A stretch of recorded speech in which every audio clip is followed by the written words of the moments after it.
The lights are off and away they go. Extremely loose. He's managed to hold on and they get. He missed the complete. That is crazy stuff. Side Freitas is on the grass on the infield floor. He slides through. He tags Richard Eck.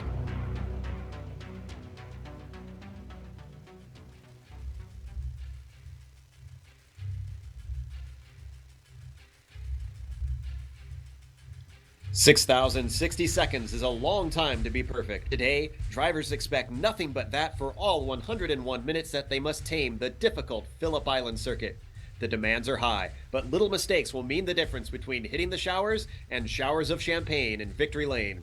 I am Joe Heath, and you're watching the Phillip Island 101 live on the Global SimRacing channel. Joining me today are Eric Ellis and Samuel Ryman. Our director is Kevin Brown, and our cameras have been provided by Dougie Beard. Australian racetracks certainly seem to match the hardy nature of the locals who traverse them. This island course is no different with its dangerously fast, decreasing radius corners. To tell us some of the facts, 60 seconds is a long time to be perfect. Thanks, Today, Joe. Phillip Island is expect quite a nothing long but that circuit. for It's all almost 4.5 101 miles, minutes that they must tame the kilometers, difficult and that Phillip Island transitions circuit. to about The demands are high, 2.7 miles. but little It has mistakes will 12 mean the very difference challenging between hitting the corners, showers and we're going to be and running showers about of champagne 101 in minutes Victory Lane. here today, I so am it's Joe going to be Heath, quite and challenging you're for these watching guys. Phillip Island Really fast 101 corners, live on the fairly smooth Global track, but SimRacing quite a bit of channel. banking as well. So Joining me plenty today of are challenges Eric for these Ellis guys. and Samuel Ryman. Our director is Kevin Brown, and our cameras have been provided by Dougie Beard. Qualifying, we're going to get to that Australian very racetracks soon. certainly seem to Have match a the lap hardy guide nature to of show the you what locals it's who like traverse on them. board one of the This Z4s island course around is this no very different difficult with its circuit. Let's dangerously check that fast, out. decreasing radius corners. To tell us some of the facts, 6,060 seconds is a long All right, time we've got to be Kevin perfect. Brown in the Thanks, Joe. GSRC Phillip Island is quite a BMW. long So let's do a circuit. lap It's around almost Phillip 4.5 Island. miles, Duhan is up first. A kilometers, ridiculously and that fast transitions right-hand to sweeper. about Two 2.7 passes can be miles. possible It as has you 12 need the draft to very pull you challenging fully corners, alongside your and rival. we're going to be running The about embankment will help you 101 keep your minutes speed, here so today. tuck it in It's tight. quite challenging. Drift wide, and there's miles of sand trapped in that. From there, the southern loop shows up immediately. And like many corners around here, it's a decreasing radius. As if that were frustrating enough, just to keep you on your toes, there's a nice crest right when you want to get on the power. This is actually a really important place to nail your exit, because after Stoner right here, they're braking heavily for Honda corner. This is pretty much your best and only safe passing spot on the track. Everything else will be a Kevin Brown in the GSRC BMW. From there, we head let's do a lap Siberia. Phillip Island. Once again, Duhan up first. It's a ridiculous, but your best bet is to square this one off can be possible, as you need the draft is while we fully alongside your track. And you bank through 7 and 8, keep your speed. Won't let off the accelerator. Drift wide, and there's miles of sand trap. Really cannot see what's coming as you come around this long, climbing, 180-degree turn. So if chaos unfolds in front of you, you're blind. Keep it tucked inside once again so you can get set up for the other hairpin of 10. Guys will be overshooting this corner all day with a steep downhill braking zone. Weirdly, you don't want to track out because right away you've got the left-hander of 11. You'll be tentative on the gas until you get to the short blast to 12. Then feather the throttle around this heavily banked final turn. Get that sole to the floor as soon as you dare, because now we're dumped onto the Gardner Straight. As long as you didn't push wide, that is a lap around Phillip Island.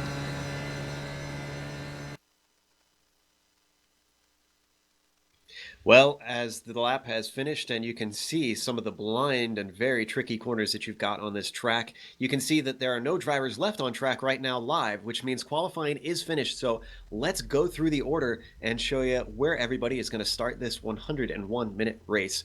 Currently on pole, we have Kiosolu Nestores starting at the front. Thibaut Vernice begins on second, finishing out the front row. Amjad Yaman starts in third. Bill Kazantzas starts in fourth. Then Steve Hobbs begins in fifth. In sixth, it's Andy Pears, followed by Mario Gerard in seventh, Simon Carr in eighth, and Andre Martins in ninth. And finally rounding out the top 10 is Nilton Carvalho in the BMWs, Ayrton. And then in 11th would be Phillip Widowson. Then in 12th... Oh, wait, did you want me to go to C-Spec? Okay. Then in 13th, Alvin Eves. 14th, Panagiotis Giorgioi. Then Sam Taylor in 15th, and David Costello in 16th. And then we go down to the Roof C-Spec cars, which will be led by Tim Claessens and Adriel Sandfeld. They will be starting on the front row of the C-Spec class, and there will be about a 5-second gap.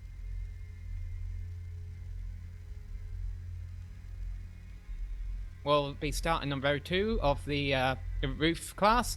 Timo Verhoost and Stefan Overgaard on row 3. Then it will be Arthur Hermont and Konrad Grabowski, followed by Sandeep Banerjee, Danny Bowers, and Andrew Mike. So that will be 27 cars in total, Joe. Yes, exactly. Actually, I believe it's 27 cars out there in total, and the larger class is the BMWs at the moment. So let's talk about some of these things that these drivers have to watch out for today for what is going to be a fairly long race. There seems to be very few passing opportunities out here, Sam, today. Yeah, the general vibe about this circuit, well, first of all, it's mainly a circuit renowned for motorcycle racing. The first turn is named Doohan, and the third turn is named Stoner, respectively after the MotoGP champions Mick Doohan and Casey Stoner, who were both from Australia and both enjoyed a lot of success at this track. However, a car can get around here just as good as a bike can, although it is a bit challenging, as we've shown with the lap guide and just talking about the circuit a bit earlier. The problem is, although the drivers enjoy it, it's got a good ebb and flow to it. As you say, there's really not a whole lot of overtaking opportunities. Each turn has its own challenge, and it's really just tricky enough to get through it on its own. Now, the general rule when you go to a racetrack is the best overtaking opportunity is turn 1. Well, yes, that is true here. You got a good run down into the first corner. However, if you really want to get that slipstream down the front stretch and make a move into turn 1, you're going to have to commit yourself to it, because you do not want to be going through Doohan side by side. Yeah, very much so. I mean, I've done that a few times in some other cars, and it is very hair-raising trying to outbrake someone into there, or simply just try to get that inside line and hope that you're given some room. The other things that we need to watch out for is obviously turn 10. Now, Ayrton, that's got a really steep downhill plunge, so I have to imagine there'd be guys that are outbraking themselves a little bit throughout the day. Yeah, and just through practice, I see a lot of guys, they're making mistakes, and this track is probably going to bring a lot of, bringing out the drivers that have that endurance and able to hit those consistent marks throughout the race. I mean, it's a long race, 101 minutes, and turn 10 is definitely a key spot where we'll see a lot of guys going off, braking a little too late, maybe just running it a little loose on the exit as well and spinning around, so guys have to be careful there. Now, don't forget, as the race goes on, we will be paying attention to Twitter. As always, you can tweet us questions, give us comments, give us thoughts about what's going on, and that is at GSR Channel on Twitter. So make sure and keep us updated on your questions and thoughts, and we will try to give you answers as the race goes on. Now, a point of contention, as we were talking to a driver or two before the race, Sam, was that pit exit. Now, many times drivers will exit the long way through the warm-up lane that dumps you into turn 1. But these guys are coming out right into the racing line. Yeah, if you're the guy exiting the pits, I can see how that's not too much of a problem. It's actually a lot easier to just get out a pit road, take a right turn, and rejoin onto a straight. However, the problem is there's going to be cars traveling about 150, 160 miles an hour down the front stretch into Doohan, perhaps side by side, attempting a passing overtaking opportunity, and then the very next thing they're going to see is the pit wall disappear and a car come over from the right and right out onto the track in front of him, and that obviously could pose some very serious issues indeed. However, this race is a simulation of a race that is ran in real life, and apparently that is how they use the pit exit in real life, so perhaps they know something we don't, Joe. Perhaps it won't pose much of an issue today.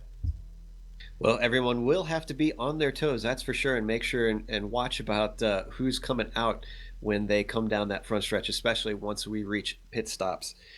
Now, these two different classes, we have the Z4s, the BMW Z4s in the faster class, and then the Roof C-Spec in the slower class. But Ayrton, we were talking a bit about before the race, the similarities in these classes, and it sounds like there's going to have to be some give and take between them. Yeah, both these guys, the roof, like, although the Z4 car is considered the faster class, the roof car actually has very similar top speed. So these guys are going to be the same speed on the straights, but the difference is that the Z4 has much better braking and also much better cornering. So these guys have to really choose their passing with the other class, and they kind of have to cooperate quite a bit too, because I can imagine there being some sticky situations where battles within both classes get mixed up between the two classes on the straights. And as we continue to wait for the drivers to finish their preparations. They've got a few more minutes where they are taking breaks, going to the bathroom or whatever they need, because it's going to be a long time that they're sitting in their virtual cockpits. And get ready. The stewards are answering any questions. There are live stewards, by the way, so penalties can be handed out during the race if they see any egregious driving and mistakes and whatnot. But Sam, one of the things that I want to kind of keep my eye on is turn 2, and you were talking a bit about this before. I know Sam said he thought it, or I'm sorry, Ayrton said that he thought it looked like an interesting, fun corner, but I think I have to disagree. Turn 2 is just incredibly difficult, and it tends to promote mistakes, and even though it's got a lot of runoff, I think they're fairly costly. Well, they're going to be coming out of the one, Joe, at about 140 miles an hour, just because that turn 1 is so open, and they're only going to be slowing down to about 85 miles an hour in turn 2, the southern loop. It is a very fast corner, but the problem is you're entering it at a very fast speed, and the way to get through it quickest is to carry that speed into the turn, which is slightly a bit off camber, and kind of hope the car sticks, because if you get it wrong, you're out into grass, and that grass goes on and on. Don't worry, you're not going to hit a wall, but it'll take you about a couple or 3 minutes to find the track again. So, it's certainly going to be a challenge. But I'll tell you, Joe, our top 2 BMW drivers, Nestoras and Vernice, they are going to be fighting really hard through the first couple of turns, because we mentioned that they're going to be starting on row 1 earlier. We neglected to tell the times. They were 4 1,000ths of a second apart in qualifying, so they're really going to be fighting for the win today. Well, if there's one thing we enjoy on these broadcasts, it's a battle for the lead, and it sounds like we hopefully are going to have it today, and we're going to need it for this long race for these guys to keep things interesting, and I'm pretty sure they will be, especially with the similarities between these classes. Traffic is going to definitely keep guys fairly close together, I imagine. And as we continue to wait for things to finish up, still got about 1.5 minutes actually before they are going to grid up, and I believe it is going to be a rolling start on this one, if I remember correctly. So they will have that pace lap to work their way around. The other thing that I know that is kind of a danger point, Ayrton, is coming around turn 9, Lukey Heights. It's almost 180 degrees around that corner. It's very, very long, and it's rising. It's got a crest all throughout it, so it's very difficult to see around it. I've seen a number of times where drivers have spun because they've either drifted wide or just maybe lost control, and it's very hard to see what's coming through there.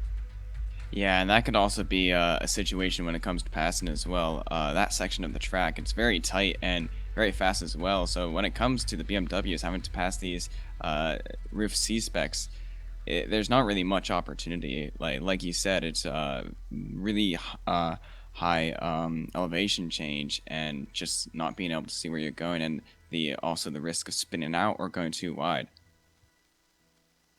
Just a quick shout out. We see a tweet from the Forkin Sawyer, and that he has been watching the broadcast. So hello to you out there in Twitter world. We are glad we've got some viewers out there in the Twitterverse that are paying attention. Sometimes it gets a little lonely in the booth, so it's good to have a bit of contact with the outside world. We now have the session over with the qualifying, so we should be gridding up now. Yes, now we've advanced the session, so cars should be lining up and getting ready to go. So as we wait for cars to get ready and take their pace lap around, Ayrton, Sam, I have to ask you, who is looking good to you guys today for the win in each class?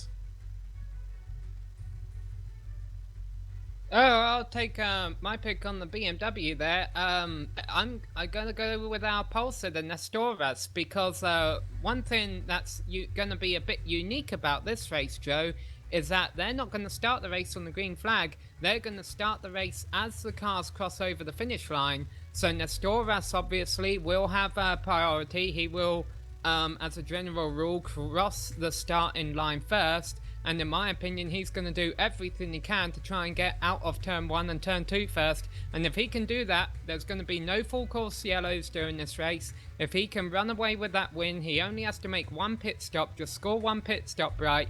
It sounds easy. It sounds easy. Just get a good start, do one pit stop, and you can win the race. But it's very easy to screw up, but I've just got to pick Nestoras. And in the roof, I'm be rooting for Egil Sandfeld. I've seen a lot of his. I've seen him in a lot of races, a lot of endurance races, and him and Tim Clayson seem very close in speed. So I'm gonna be rooting on him. Yeah, you really can't count out Eagle, even though he's not starting on pole. He is a very fast character in quite a few different cars. We've seen him in our broadcast before.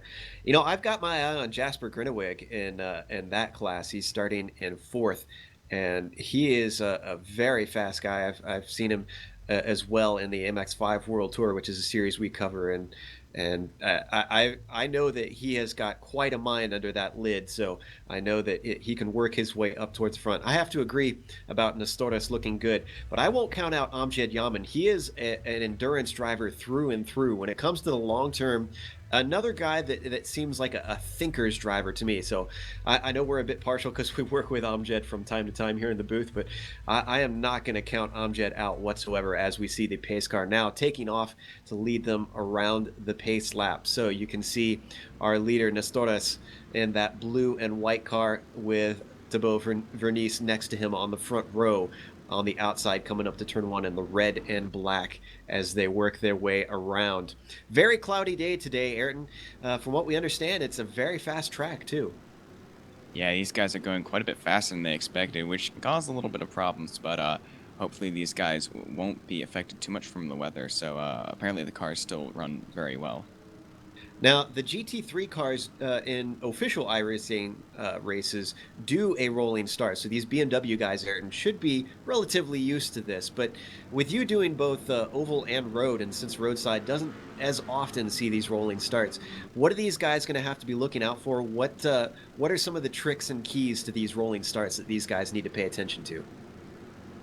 Well, definitely keeping an eye on that guy next to you. Not so much as first place driver, but when you're in second place, you really have to keep an eye on that guy in first place because he controls the field and he chooses when to go. So being able to get a good start in second place is the key to rolling starts.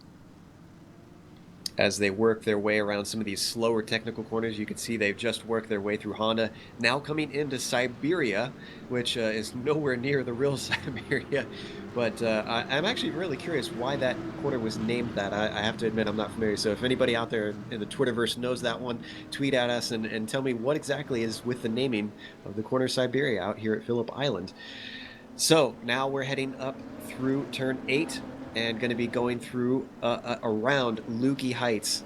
And we can see some of these roofs now coming through Siberia. This class is going to be split at the start. They have been ordered to give about 5 seconds between the classes, that these guys need to give a little bit of space so that they can work their way through the start. Some of these back markers in the BMWs will be slowed up as they get checked up into the first few corners. And there could as well be issues that slow them up.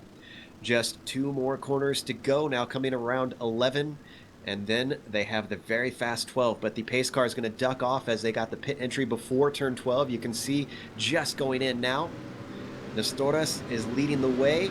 He cannot accelerate until he gets to the start-finish line, so they have to wait until they cross that start-finish line. He's kind of picking up the pace, though. Waiting to go until he hits that line. The green flag has been waved, but they are not allowed to go quite yet. Checking up just a little bit. Now he takes off. Thibaut is holding on the outside, not quite giving up. Look at Bill Kanzantzas coming up around the outside, taking third place already away from Amjad Yaman. We've got a few guys that are shuffling it into order. I don't see any problems so far. So what is the C-Spec start looking like? Yeah, he just went across the start-finish line right now, and Tim Clayson actually started on the outside due to the Z3 class having an odd number of cars. So he's actually got a very good jump, and Egil Sandfeld kind of got passed by Stefan Copper. So Egil Sandfeld dropped to third place and already is under threat from Jasper Gronberg as well. So Egil Sandfeld not having the best start. Yeah, definitely not the start the Eagle was wanting out here, but he's already coming back. Look at that around the inside of turn 2. Very opportunistic move, and he is back into his starting position. He's already lost quite a bit of time to Tim Clayson, so he has to catch that up really quickly, and he's still got a large train of cars behind him. None of these guys are wanting to keep any space. So let's jump back up to the BMWs, and it looks like Nestoras is actually sitting in second now. So Thibaut, somewhere along the line, has managed to get into the lead.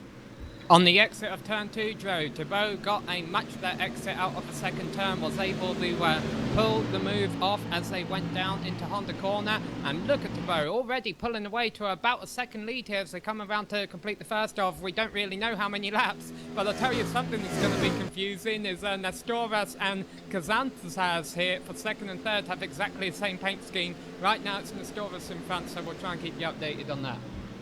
Yes, both of those blue and black cars, and just a little bit of wheel off in the dirt. That can be dangerous through there, but keeps it going. But look at this. Gonzalez is looking pretty racy already, kind of eyeing up that second position at the moment as they come towards Honda corner, one of the few opportunistic passing opportunities. Yeah, but their teammates there, so, actually they have their teammates sitting in 6th right there, Andy Pers with the red side view mirrors. You can actually tell the side view mirrors are different colours. Nestoras' are yellow and Kazantes is green. But right now, it is Vernice. He, like I say, Joe, he wasn't able to get through the first 2 turns in front, but he's done everything right since then. But Nestoras is keeping him honest. It's early on in the long race here, and we're going to have pit stops and traffic going to play big in this race before it comes to a close. And you can see on your screen he's already pulling a gap. But let's hop back to the roofs, because right now I'm looking at 3rd, 4th, and 5th. Stefan Koppens, Timo Verhest, and Jasper Grenevig. And these guys are very close together. And look at Timo sitting there in 4th place, eyeing up Stefan, trying to find a way past. Currently can't really see anything through here up into Lukey Heights as he closes in under braking. Now they've got that long rising arc around Lukey Heights down towards the braking zone of 10. Is he going to be able to sneak it in there? No, has to stay in line around that sharp hairpin. So yet another lap to complete. In fact, they're completing lap 2 as they work their way around, and no opportunities quite yet. Yeah, these guys are not giving much room, really close together, but I'm just looking at the 2 leaders, Tim Clayson and Eagle Sandfeld. They've already broken about a 3-4 second lead to the 3rd place group, so they are really running away in those top 2 spots. Yeah, certainly putting the gap on, although it looks like Clayson's isn't quite fully able to shake Eagle. He's not close, but he's certainly not dropping back with that about 1 second gap between them at the moment. Meanwhile, whoa, bit of a wide moment behind them with Timo and Jasper Greneweg. But, and a very good exit for Jasper. Is he going to get an opportunity coming into Honda? They're now coming around that fast left-hander of Stoner. Nestoras has gone off, and does a half off course, puts it in reverse, makes sure no one hits him, but he is going to lose a lot of spots. We're looking at that replay. That was into turn 10 for these guys. And we might be having a few problems. No, we got the replay up. You can see just a case of that turn 10 goes a little bit wide and half loops it around. And man, you are right. He lost just a ton of positions as I see his name tumbling down the order. Yeah, he may have been alright had he stayed there, but he wanted to get safe. Now, one thing we neglected to mention before the start of the race, these drivers do get 1 free repair, so had someone hit him, he would have been okay, but obviously you kind of don't want to use that up. But he has fallen all the way back to 15th position of 17 cars competing in this class, but he still has 1 hour and 36 minutes left to make it up. Now, Sam, what do you do when you're in that position? You know you've made a mistake, you're a long ways back, but you know you've got good pace still. What are your options at that point? Well, you've got to bear in mind that your tyres probably aren't as good from that little bit of slide. You're probably mentally a little thrown off, so you know you've got to calm down a little bit, and then once you calm down and you get back in your rhythm, then you can begin pushing it again.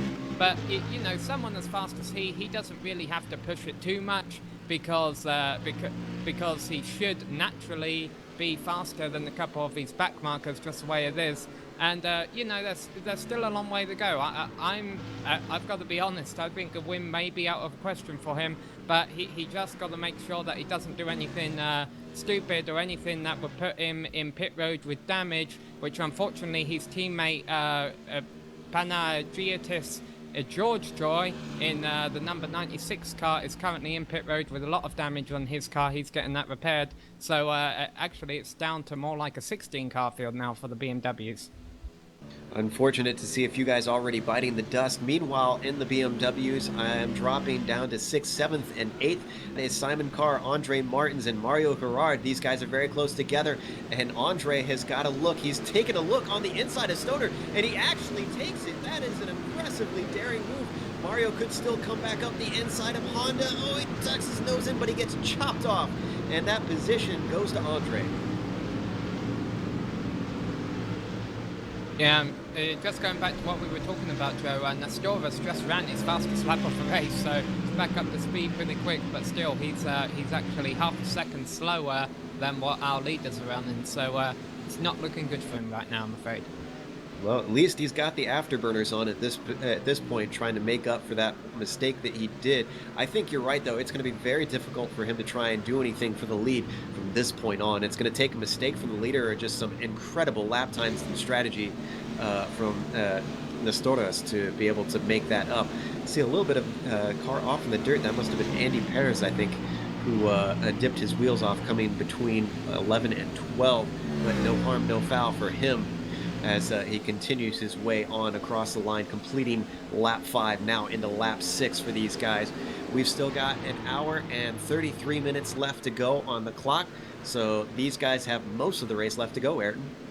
Yeah, and we actually do have a crash. The third place driver, Stefan Kopens, in the number 81 car, just had a crash. I'm not sure what corner it was. I got disconnected as soon as he went off, but he went off in the grass and hit the wall very hard, and he's had to have a tow into the pits.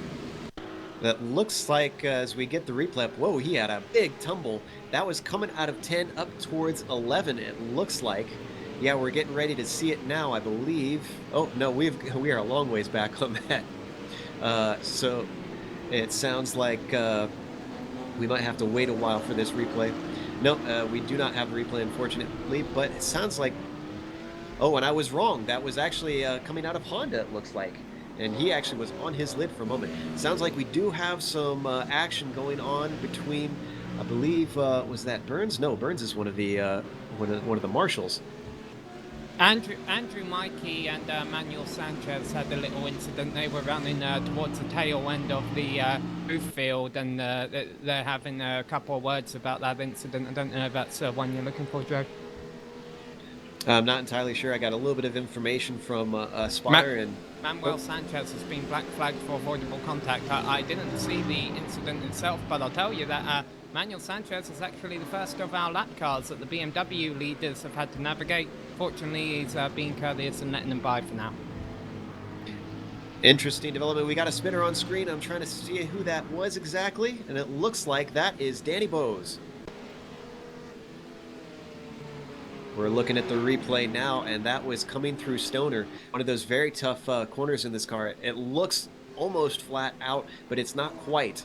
And I'm now getting some information about that black flag for avoidable contact for car 144. I believe that was Sanchez. Yes, it was.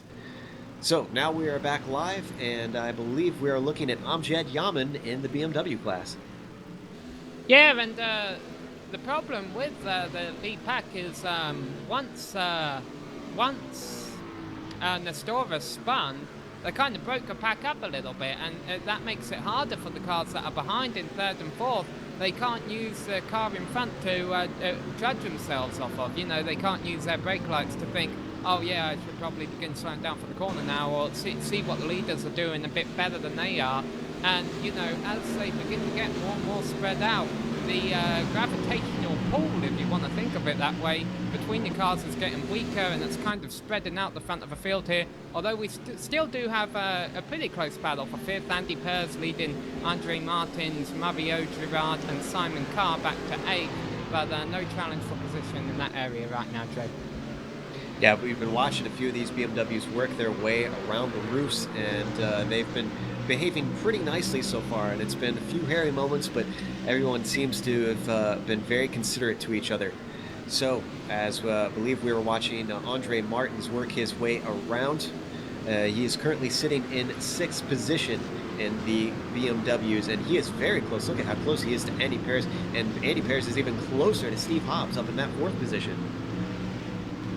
Yeah, they're getting close, but I don't know if we'll see any moves made yet unless driver makes a mistake, which is very possible as they go through the turn 7 and 8 complex here. They'll go up to about 145 miles an hour right before they go into this blind, blonde left-hander that just goes on forever and forever, and then down into that dip, down into the hard turn 10. Steve Hobbs leading them, and you can see the cars behind just getting a little bit closer, but not enough for anyone to begin thinking of making a move yet, Joe.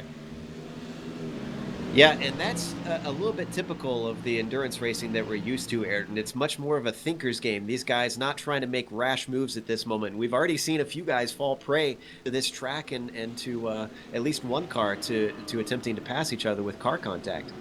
Yeah, and just to know that Arthur Hermont, who was sitting in, I believe, 5th place, went off in turn 10, and so we were just talking about that before the race. How turn 10 and is there's really... a spin in turn 2.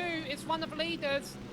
It's Bill Kazantes, who was in second, and he's taken Amjad Yamin. Amjad Yamin's the second and third in the BMW class. Half damage. Oh, and Amjad was trying to avoid... Oh, wow. I just saw Amjad hit another roof, I believe it was. That was Sandeep Banderjee that he made contact with while trying to return to the track. But that was kind of a... I don't blame him for that one. His car was just kind of out of control at that moment. I'm not sure if we can get the replay of that or not, as we're watching Amjad having a lot of difficulty keeping his car together. Amjad looks like he's pulling out of a race, but this has really shuffled the order up, Joe. We're looking at the replay if we can. Nope, it looks like we're seeing a blank pit lane, unfortunately. Bill Kazantes, I think, started it. He was trying to get through the lap roof traffic, and he spun. And I didn't quite see what happened next because he actually lost the connection and it redirected me to the pits. I think Amjad Yamin hit him after he spun, and there were just so many cars everywhere that eventually that threw everyone off, because I think we saw Andre Martin running off course, and now they cross the start-finish line, and we'll get the order refreshed here for you. Amazingly, Bill Kazantes is still holding on to second position. Steve Hobbs is now up to third. Andy Pears is in fourth, and Mario Girard rounds out the top 5, and everyone behind him is acting as if nothing ever happened. Yes, we're watching that replay now of Amjad having difficulty trying to avoid it. And you're right, it was Bill that kind of kicked that off, that whole mess. And that's a very tough corner to try and avoid action that's going on because you're so committed through it. Yeah, it's one of those turns, like, you're going so fast and it's so off camber, really, although you have grip, it really doesn't feel like you do. Once you've picked your line through the turn, you really can't alter it a whole lot, and if something happens in front of you, whatever you do, you turn the steering wheel or you hit the brakes, your car's going to do something that you don't want it to do. It's either going to spin or it's either just going to go straight, and unfortunately, I guess that's what happened to Amjad. Well, Thibaut certainly has taken advantage of this situation. Last time by the line, he has a 10-second lead over Bill Kazantes.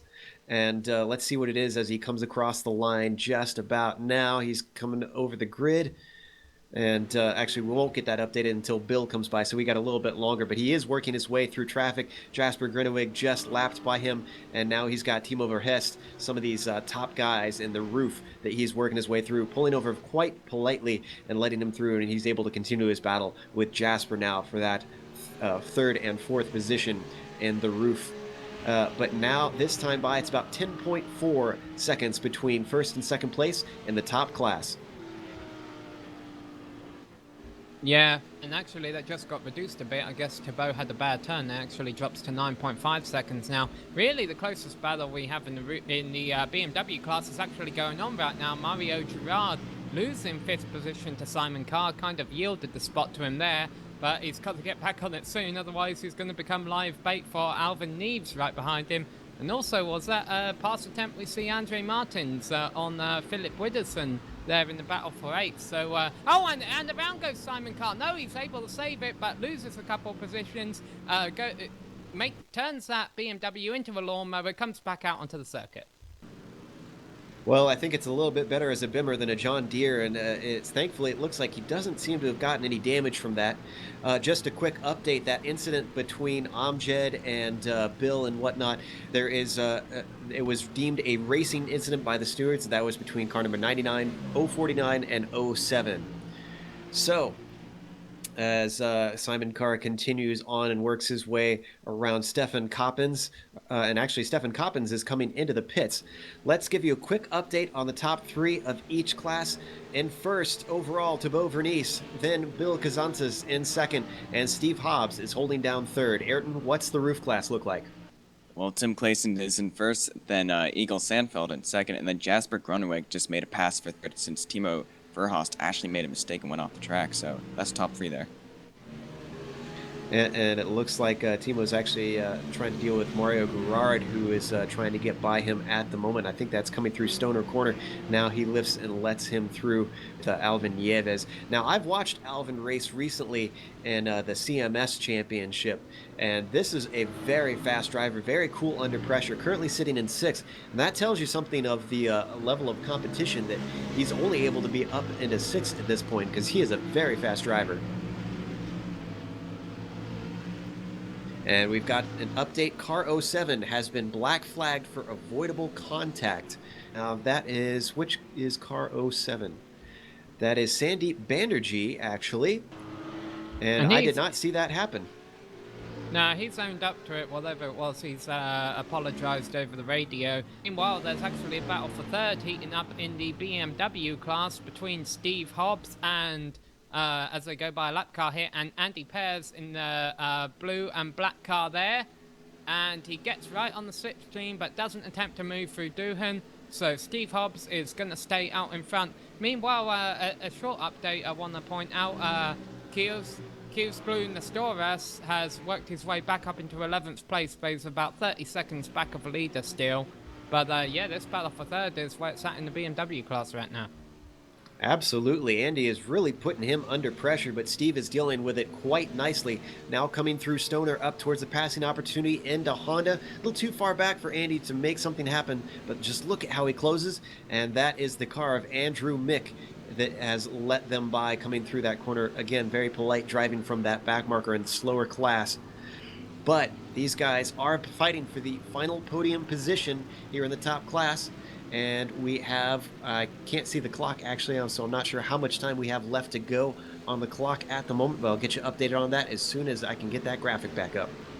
1 hour and 22 minutes left to go, so still a lot of racing. We started with 1 hour and 41 minutes, but yeah, as they work their way through the final couple of turns here, Pears demonstrated to us last lap that he had the pace to pass Hobbs, but for whatever reason chose not to do it. I don't think he's going to attempt to do it this time, but Erlen, I noticed there's a lot of action in the BMW class going on right behind them. Sounds like we might have some problems with Ayrton there. Ayrton, can you hear us? Yep, sorry. What were we talking about? We were watching the battle for third in the BMW class here. Steve Hobbs and Andy Pears, and I just noticed there was a lot of BMWs right behind them, but I think a lot of it's lap traffic that's actually not on the same lap as each other that has came into difficulty during the race. Meanwhile, a good battle for 7th actually going on right there in BMWs. Andre Martin, Phillip Widowson and Simon Carr, one behind the other as they work their way by the lapped roof there. So yeah, just a lot of packs in BMW Class Joe, but like I say, 1 hour and 20 minutes left to go. That they're being very patient about making any moves. Yeah, a lot of guys, I think it's like we said earlier on in the broadcast, a lot of guys are more worried about fighting the track than they are each other. And we've been kind of seeing it here and there, that mistakes are going to be what allow guys to get opportunities. If they can try and pressure someone and maybe try to create a chance to get by, but it's mostly kind of watching to see where someone misses an apex, where they're not accelerating as fast. Maybe they have a slip up under braking, get a little loose. So it's going to be those chances, Ayrton, I think, that are going to offer them the best place for the guys to move themselves up the order. Yeah, and just talking about the BMW class, it seems like it's a lot more together than the roof class. The roof class, a lot of these guys are really spread out. Even the first and second guys, actually, there's a spinner right in front of Tim Clayson. He manages to avoid it. Let's see who that is. Bill Kazantes from second. Oh my! That is a terrible development for Bill. He's had trouble twice now already in this race, and that's going to definitely set him back. Where is Steve Hobbs? Did Steve already pass him? Yes, Steve is well past. In fact, I think... Yeah, he's down to 11th. That was his teammate, Nestores, just going by up into 10th place. And that's actually a good point. We haven't touched on Nestores very much yet after his early problems. Remember, he started on pole position and is currently sitting, as you said, in 11th. So, and I believe he should be promoted to 10th now. Go ahead. Well, Joe, let's go to a battle for, I believe this is for a battle 7th in the BMW class. They're going side by side through turn 8, Philip Widdowson and Simon Carr. And what's initiated all this is Alvin Knives, who was originally far in front of him, must have made a mistake, because he was 6th and he's now battling here just to hold on to about 7th, or what would have been 8th position had one of our leaders not spun early in the lap. They were all 3 in the pack. It's actually broken up a little bit now, and the cars behind beginning to reel them in. And we have to apologize. We may have had a few technical problems for a moment there, as what we were talking about might not have matched what you saw on the screen, but I believe we have it sorted out now. But yeah, Alvin Nieves is certainly working hard to try and hold on to that. Phillip Widdowson right behind him. Simon Carr started to drop back just a little bit, sitting there in 8th.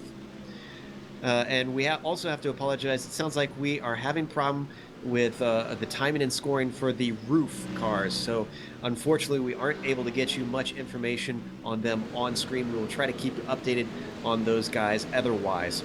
But we are actually going to take a quick break and see if we can solve a few technical gremlins.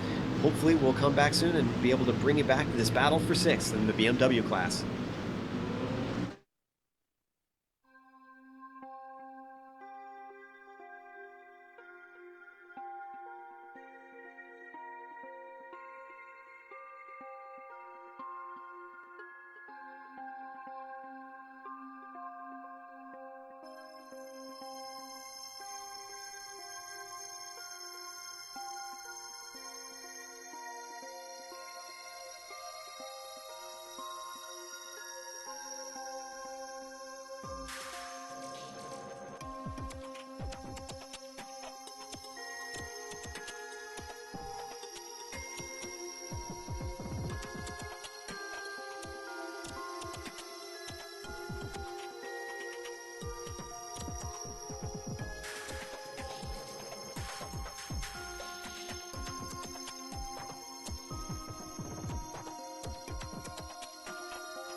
And we are back watching the Phillip Island 101 here on GSRC, and it looks like we're watching Phillip Widowson, and he has been having a heck of a battle while we were gone with some of these guys. And just in front of him, Andre Martins gets balked by a roof, made just a bit of contact, and there was contact between Widowson and Andrew Mick, actually. Widowson is off. He's heading towards the barriers. Is he going to save it? Just barely. Oh my goodness, that's got to be a heart-stopping moment. Yeah, Andrew Mick just wasn't sure what way to go. He should have just held his line, I guess. But this has been a battle that's been going on for a few laps, Joe.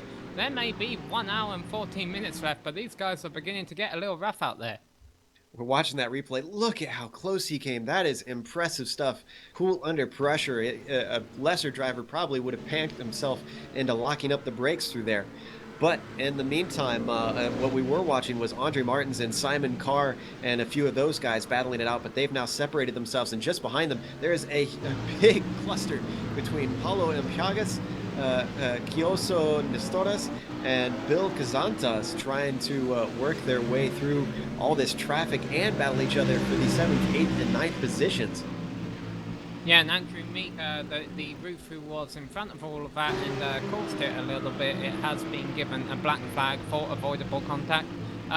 Meanwhile, while this battle was actually broken up a little bit, believe it or not, it was a lot closer than this. I will mention in the BMW class, we do have a bit of a battle for second. Andy Pears is right behind Steve Hobbs. You may wonder why we're not mentioning the name Alvin Neves. During the break, he spun while he was running in 5th and fell to 11th. And you got to give credit to Hobbs because he started in 5th and he is currently sitting in 2nd position. So he is doing very well for himself at the moment. Yeah, this race has been, as far as the BMW class is concerned, a little bit attrition filled. A lot of spins, some cars retiring, and this battle between Tragas, Nestoras, and Kazantas. Oh, and we got a challenge for position. Sorry, Andy Pears was trying to round the outside up into Honda, but Hobbs did an excellent job of holding him back. Yes, it's all happening. We got a battle for second and a battle for 7th going on at the same time in the BMW class. 1 hour and 12 minutes left. I guess 1 hour digit is kind of blank on the screen because we just see Tragas run wide there and Nestoras look on the outside of him on this battle for 7th. And so, yeah, if one battle's not on, the other is. But really, Joe, it's although these drivers are beginning to fight for positions, Nestoras and Kazantas, remember, trying to make up for mistakes earlier. There's really, we run into the issue again that there's really not a whole lot of places to pass around here. Chagas is doing very well for himself right now heading into turn 10 as they accordion together, and everyone just about takes a completely different line from each other through that corner, interestingly enough. But now they're heading towards the front stretch, and I believe that Nestoras is going to get himself a nice little tow, holding on as well as he can through that fast turn 12, drops back just a little bit. He's going to close in, but he's not going to be close enough to try anything into one. Oh, crikey, this is some great racing down under. Here comes Vegas on the inside, and Nestoras looking on the outside. He's going to get better around here. Is he going to try on the outside through turn 2? Obviously not. That would not be a smart idea. He's going to attempt a crossover. His teammate behind him will allow him to do that, but it's not going to work. He gets out on the dirt, loses a bit of time, and actually his teammate Kazantas is going to say, you know what, you've had your fun, you haven't been able to pass him, let me have a go at it. Yes, works himself up into 8th position now. I don't know if any crocodiles are enjoying this race, but I'm sure the penguins on the island are certainly having a ball watching these guys duke it out. Kazantas now pulls up to the back of Chagas, seeing if he can make anything happen. Just a quick note, Thyssen dropped out before Nick Thyssen, and we're getting word that his wheel fell off of his desk. That's one that you don't really usually see in real-world racing. I had something similar happen to me once in a Spec Racer Ford race. Fortunately, I was able to hold it up with about 2 laps to go, but that was costing me about 2 or 3 seconds a lap. Meanwhile, Kazantas has got to be thinking that Chagas is costing him about 2 seconds a lap. I'm actually looking at their lap times though, and they're quite similar, but still, Kazantas, I'm sure, isn't feeling that way. He wants to get by Chagas as quick as possible. He's not going to be able to do it in the pits yet, because the pit window doesn't open for about another 10 or 20 minutes. He's going to try on the outside of Doohan, and if he can hang in that outside, he'll be on the inside for turn 2. He's able to hand it. There he Wow. is. Yeah, Chugga's backed out of it. And now Nestoris is going to try and take advantage too. And there's contact between them. Off goes Chuggas. Nestoris goes on. Chuggas is going to get back on course, but he's lost those positions. And I wonder if we're going to see any penalties there. Although, honestly, to me, Joe, it looked just like a racing incident. And we just saw also Arthur Hermont off track in the roof class there. Yeah, that was definitely insult to injury for poor Paulo M. Chagas, who is recovered and continued on his way, although 2 more positions down than he wanted before. But this promotes Bill up into 7th and Nestoris up into 8th. Talking about promoting, Andy Pearce has gone by Steve Hobbs for 2nd place in the BMW class. What's happening over on the roof side, Ayrton? Well, it's all very spread out. I mean, Tim Clayson has managed to really break away from Eagle Sandfeld. He's managed to get quite a large gap. And but Eagle Sandfeld, he's still there. And once pit stops come, I think there might be a chance for him to close some time in through pit stops as well, and maybe start fighting for the end of the race. But besides that, the only real battle is for 5th place between Konrad Garbowski and our own Stefan Overgaard. They've been pretty close for a majority of the race. I don't know if we can get a replay, but we had a 3-wide situation coming up into turn 1 with Andy Pearce, and it sounds like, unfortunately, we're not going to get a replay of that. But, oh, man, I wish we could show this. Andy Pearce has 2nd position from Steve Hobbs after a challenge, splitting a couple of roof cars coming into turn 1. So, man, these guys are really starting to take some risks now that we're getting into the thick of this race. Yeah, and I was watching that too. The 2 BMWs just went down right in the centre of the 2 roof cars, which were pulling over for them. Really, it was quite organised. It looked a lot more dramatic than what I think it was behind the cockpit. But yeah, your current top 3 in the BMW class are Vernice, Pearce, and Hobbs. So actually, let's go through the top 3 in each class real quick, just to give you an update. To Beau Vernice leading overall. Andy Pearce is in 2nd. Steve Hobbs is in 3rd. What are our top 3 looking like over in the roofs? Well, Tim Clayson is still leading the race in 1st, Eagle Sandfeld in 2nd, and then Jasper Roneweg in 3rd. So it looks like things are continuing to stay spread out in that roof class. And we are currently looking at Andy Pearce trying to hold on to that 2nd position in the BMWs with Steve Hobbs close behind him. These guys have been going at it for quite a while, honestly, Sam. These, even though they haven't traded positions a lot, this has been something of a chess match for most of the race. And I have to imagine for 101 minutes, these guys are going to be pretty worn out if they keep at it like this. Yeah, actually, I see Rufen off right there. That's Andrew Mikey, who's had a rough day today. But I was just actually watching the battle for 5th for the BMWs now, talking about drivers beginning to make mistakes. Bill Kazantes, actually, from 7th place on these fight back through the field, just went for a spin, and he has fallen all the way down to 10th now. And that means Nestoris, who was leading the race earlier, is able to make it back up into 7th. But before that spin happened, Joe, I was about to touch on Andre Martins in 5th making a mistake let Simon Carr in 6th rather, close right in on his rear wing. So yeah, even with 1 hour and 6 minutes left to go, these drivers are beginning to get a bit fatigued. We watched the replay of poor Bill spinning once again. He's had a lot of problems throughout this race, and that was strictly driver error, I have to say, coming out of turn 2, as we are now sitting on Steve Hobbs once again, trying to hunt down Pearce, coming down that front straightaway, down into the fast right-hander of Doohan. Not close enough to make it happen this time by, but there is less than a second still between these two as they try and duke it out for these last 2 podium positions. Meanwhile, 24 seconds between Pearce and Thibaut Vernice, who continues on his way unabated. We haven't really shown him a whole lot, Sam, but he is doing a fine job, really just dominating everybody today. Yeah, he just ran the fastest lap of a race, a 1 minute 25.796. Meanwhile, not too far behind him, Nestoris ran a 1 minute 25.798, just 0.02 of a second slower 2 laps ago. And also Bill Kazantes, the driver who just spun, put on his fastest lap of the race right before that spin happened. So maybe that's another reason why you're beginning to see drivers spin, Joe. Maybe the tires are up to temperature, the fuel load is burning off, and these cars are beginning to handle well, and these drivers are really pushing it, and then they just get that bit overconfident, and that's leading to those mistakes that we've seen in the past couple of laps. And meanwhile, I'm getting word that Paulo Chagas was black flagged for avoidable contact. Guys, I need to butt in here. Tim Clayson actually just got taken out by David Costello in the BMW class, so our leader is out of the race. Oh, that is a huge development, and I'm going back to see if I can figure out what happened in that replay. What did you say happened to him? So he was coming out of the final corner. There's a BMW driver, which I believe was David Costello, in 15th position. He just skimmed the grass and got loose and just drifted into Clayson's car.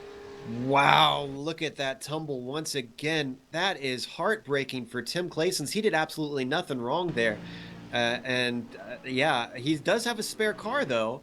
I'm not sure if he got any damage earlier on and has taken his pit stop already, but he could still come back into this thing. Yeah, however, but its chances of winning are gone. Yeah, that's for sure. Eagle Sandfeld will inherit the lead in all of this as he comes across the line now.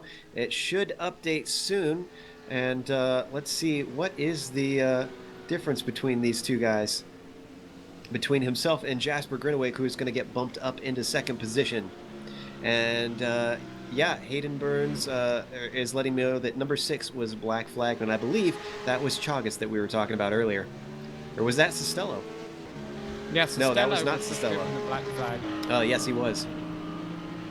Yeah, so, but meanwhile, it's 18.5 seconds is the gap between Sandfield and Groeneweg, Joe.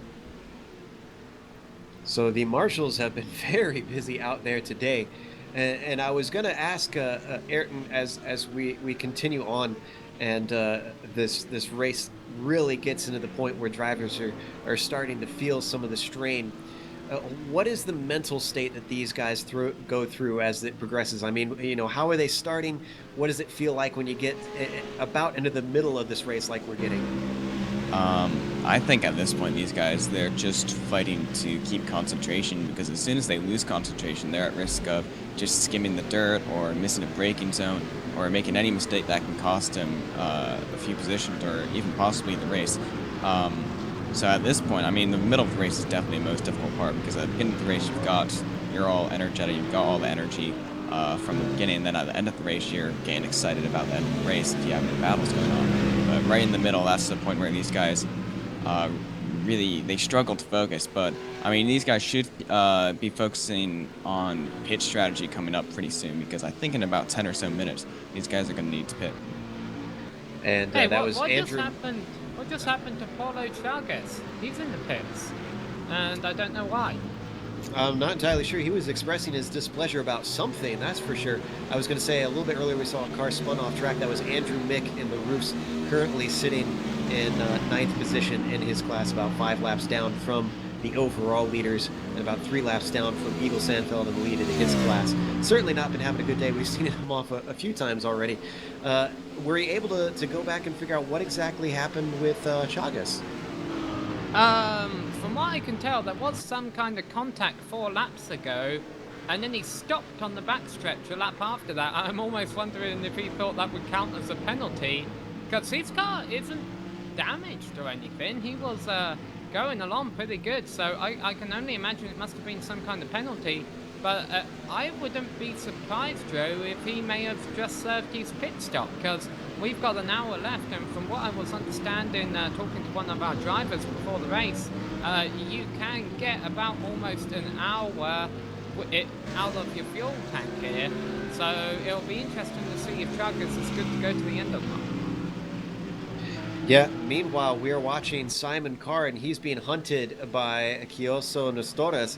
And talk about progress. Kioso up into 7th now after having those early problems that bumped him down to 15th from the pole. They're working their way past Manuel Sanchez in the roof there, who politely pulls over and lets those two guys by. Kioso definitely has the pace, as you said, only a few thousandths off the fastest lap of the race, and we see a little bit of dirt. I'm not sure who it was that was kicking all that up, but certainly taking as much of the track as they can.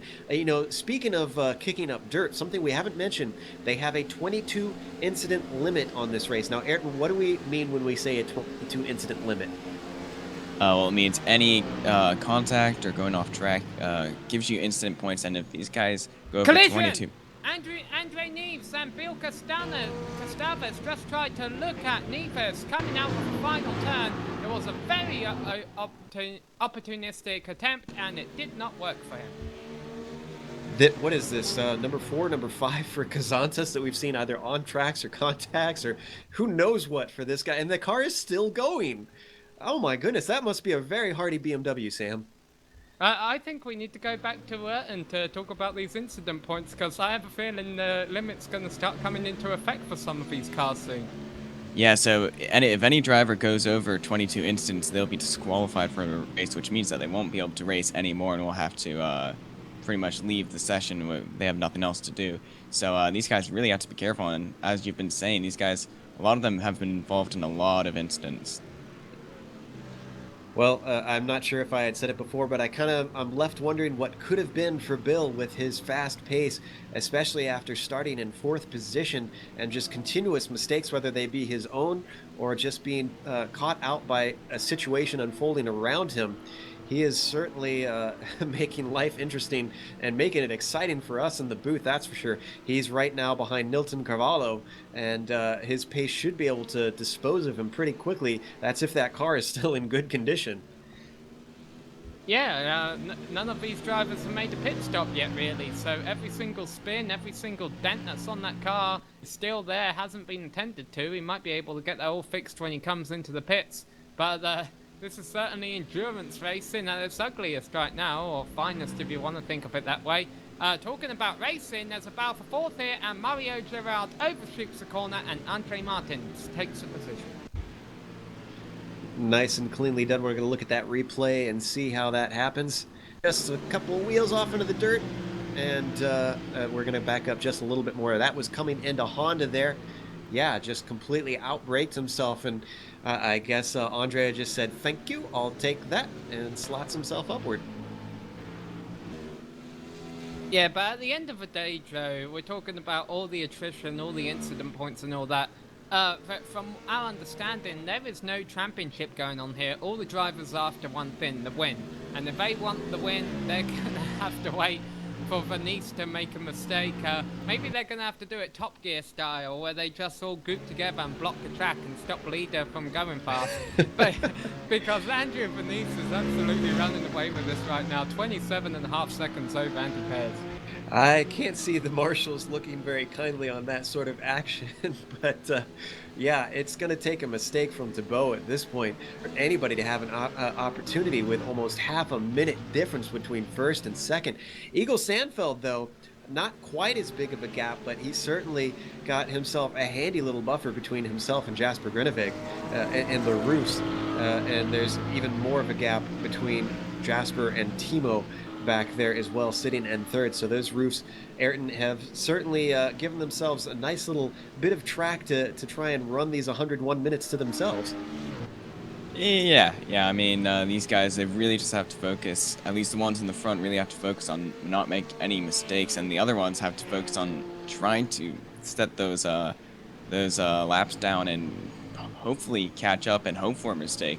Because at the moment, with the gap being so large, I mean, the closest battle is between 4th place, between Konrad Karbowski and Stefan Overgaard, and they're still have already separated quite a bit as well. So these guys have really spread it out, and they really have to hope for mistakes from the front guys if they want to gain any positions now.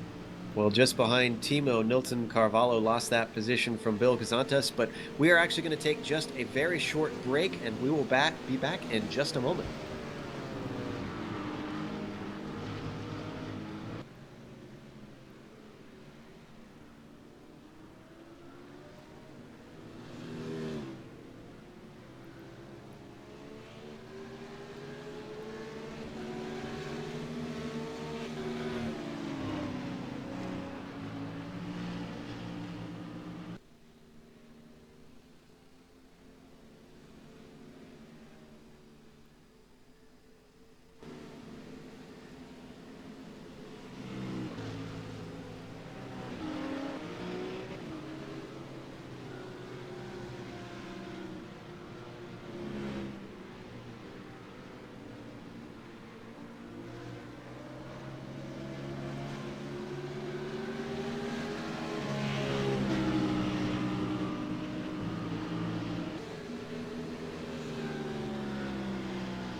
Welcome back. We're watching a heated battle between Mario Gerard and Kyoso Nestoras, and that is for 6th and 7th position.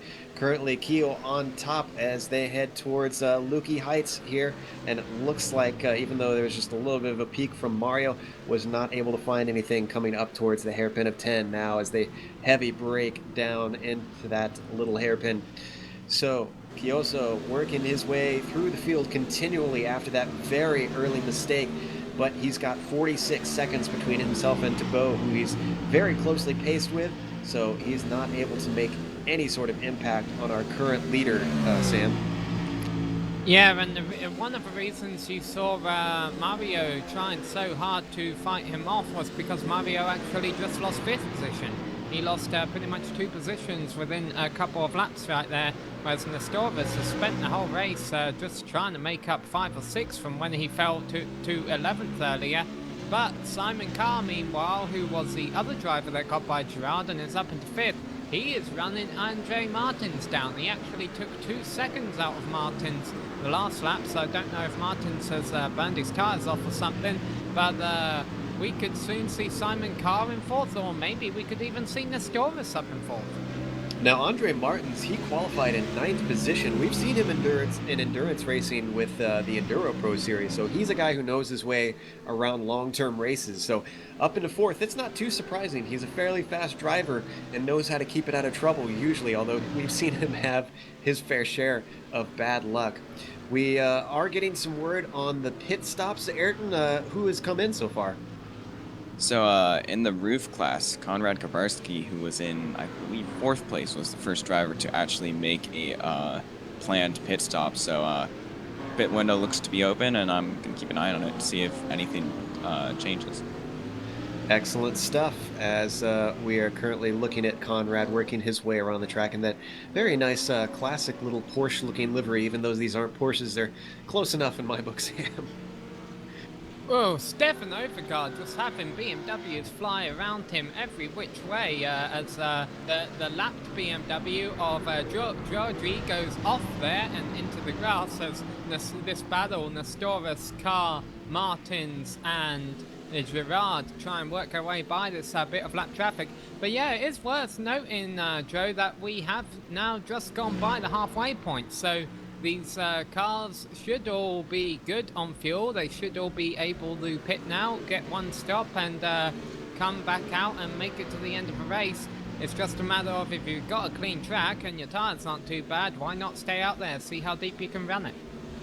Just a little bit of an update. The marshals did look into the incident between car number 79 and 86. There is no further action that has been deemed a racing incident. So those guys are able to continue on just hard, close racing. Right now, we are looking at Nestoras, and who is he hunting down this time? Because he's always hunting down someone, it seems. Looks like he is on the back of Simon Carr. That is for 5th and 6th position. Yes, it is, and we'll see. Nestoras, if he really wants to try and run the leaders down, he's going to have to try and make quick work with Carr. I think it would be opportunistic to go through doing, but he backs off as they come up to the lap roof car of Jasper Gronerig coming out of the pits right there. And he's going to be too far back to make a run through turn 2, but can he make a run out of turn 2? Can he get a better exit on Carr? No, not really. So it looks like Carr will be able to keep that position for at least another lap. It's getting to be tougher going as he gets into these faster and faster cars, not willing to give up their position. He takes a look coming up into Honda, but backs out of it and goes back into the racing line. Simon Carr is safe once more. Just behind them, who is that? That's Mario Gerard, and that is for position behind them in 7th. So all 3 cars are for 5th, 6th, and 7th currently at the moment. Nestoras still working his way through the field. That seems to be the story of the day for this black and blue BMW as he works his way around Phillip Island for 101 minutes today. And he's certainly been making a good job of making up for that mistake, doing a little bit better than Bill Casantas earlier. Yeah. Talking about Casantes and also Vernice, they are both in the pits right now, so Casantes is going to be getting all those repairs done. There he goes. So finally Kazantes gets all those repairs done, gets a new set of tyres. He'll come out of the pits on clear track right there. Meanwhile, it's taken a long time to refuel these cars, and Vernice has lost the lead to Piers, who of course still has to pit again. And a long stop for Vernice there, but I'm going to guess 40 seconds is a regular time for a BMW pit stop then. Yeah, now remind me, did he make his pass on the first lap? Because I believe that should be the first lap that he has not led.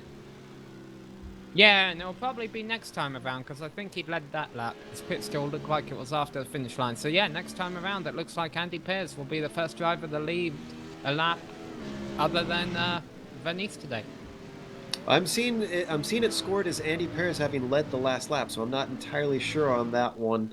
But yes, for sure, Andy should probably be leading this one, doing a handy job. But like you said, there's no championship. There's no bonus points for him to worry about. He just wants to win this race, as most guys probably do.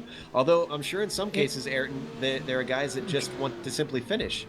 Hey, something going on here. Bill Kazantes, who has been black flagged for avoidable contact, is actually holding up Simon Carr. He's not letting him put a lap on him, and he's actually got the pace to stay in front. But another reason he could be doing that is he could be helping his teammate, Nestoris, close down on Carr. And Nestoris comes into the pits, as does Kazantes, who actually almost runs off on pit entry, and Gerald is in too.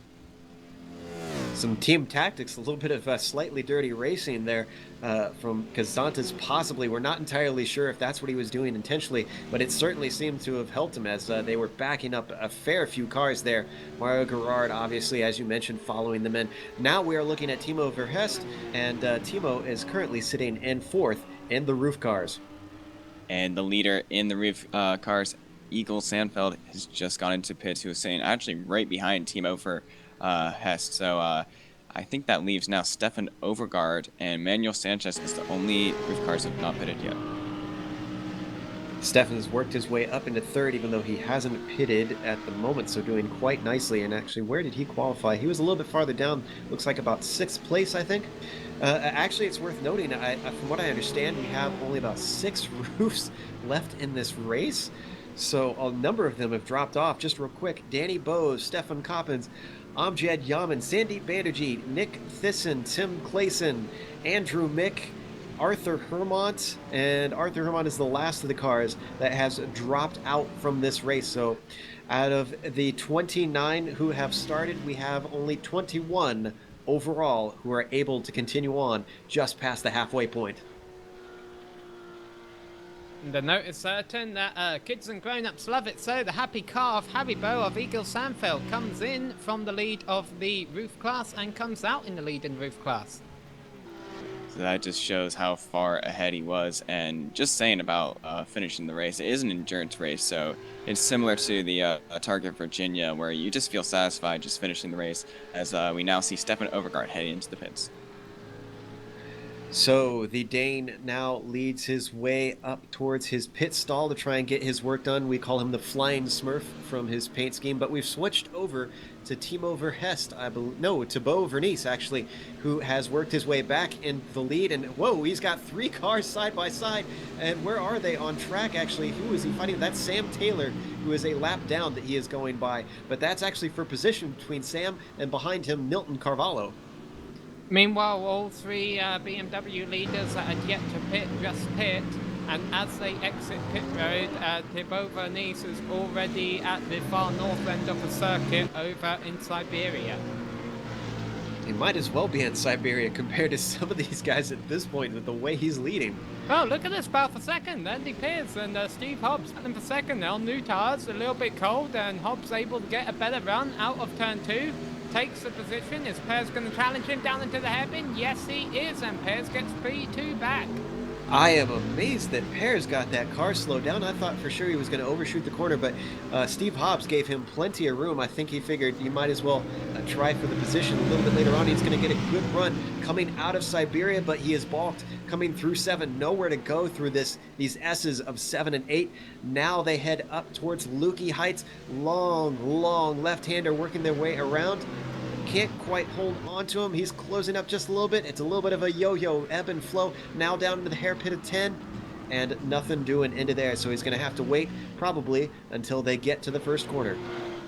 Yeah, nothing doing there, but how about the doing up here? Turn 1, the doing corner, that could very well be where Hobbs makes his move once again.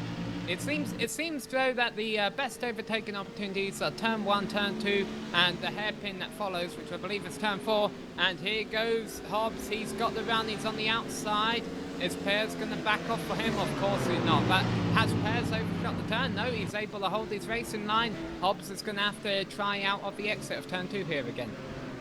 Takes a brave man to work around the outside of Doohan and make it stick. You got to trust your competitor.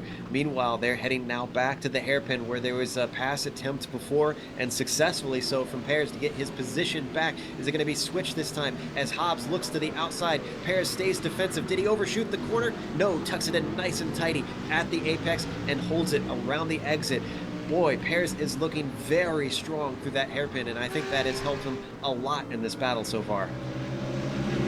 Yeah, 40 minutes left to go, and I believe everyone has made their pit stops, so there's 40 minutes for Hobbs to make this move, but I have a feeling he wants to do it within the next 4, and he's looking left, he's looking right, but it ain't happening here.